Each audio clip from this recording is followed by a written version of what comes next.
Hey everybody, I'm Aaron Simmons. This is Philosophy for Where We Find Ourselves, June 7th, 2020.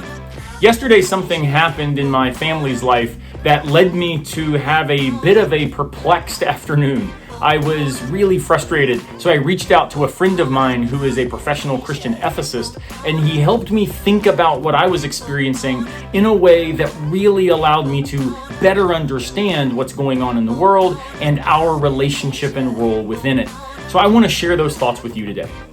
My family went out yesterday to an ice cream shop. We decided to go get drive-through ice cream to celebrate the beginning of summer, my son finishing his school, the last 3 months being utterly bizarre. And so we put on our masks, got in the car, went to the ice cream shop, and when we got up to the window, my heart sank. Inside the window, I saw a room full of customers, none of whom were wearing masks, none of whom were social distancing, a set of employees who were of course doing their best to serve their customers, but also none of whom were wearing masks.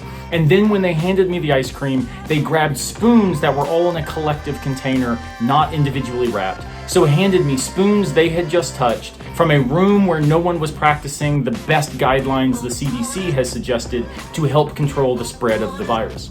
Now remember, masks, it turns out, are minimally protective to ourselves, though of some benefit, but they are mainly about protecting others.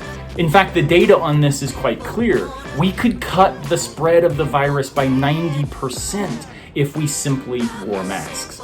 And yet, people act like wearing a mask is some threat to their liberty, some challenge to their identity, and some undermining of their agency.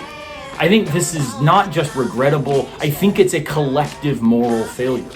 What I'm seeing on TV are all of the Black Lives Matter protesters, and the vast majority, the thousands of them, all wearing masks, doing the best they can in the context of a nearly impossible social distancing scenario to still be responsible about their bodily behavior. Interestingly enough, those not wearing masks relative to the protests tend to be the cops. While putting on riot gear to protect themselves, they fail to put on a simple mask to protect those whom they serve. I was genuinely frustrated by this situation, so I called a friend of mine, Kevin Carnahan, and he said to me the following: "You don't wear masks right now because it's likely to change anything, because too many people simply aren't wearing them. Instead, you wear masks because you are bearing witness to the truth."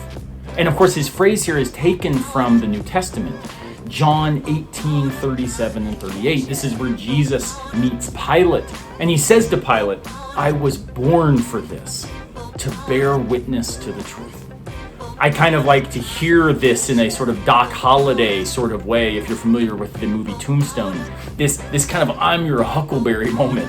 I was born for this. What do you think I am here to do, if not stand for what is right, if not stand for what is true?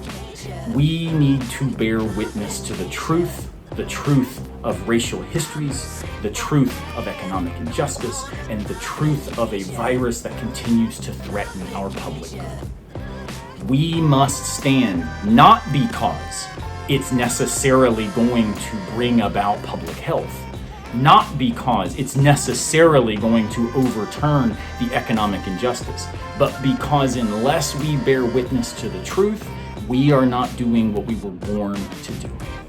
I hope this is inspirational for you today. It certainly helped me, because I thought, shoot, if I'm not pulling this off, if I'm not getting others to wear masks, it just doesn't matter. And I got really frustrated. But then when I was reminded, no, bear witness. Stand where you must.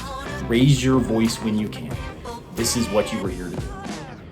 That helped me. I hope it helps you as well. Go forward, bear witness to the truth, where you are, in your place, in your context. I'll see you tomorrow, unless a piano falls on our heads.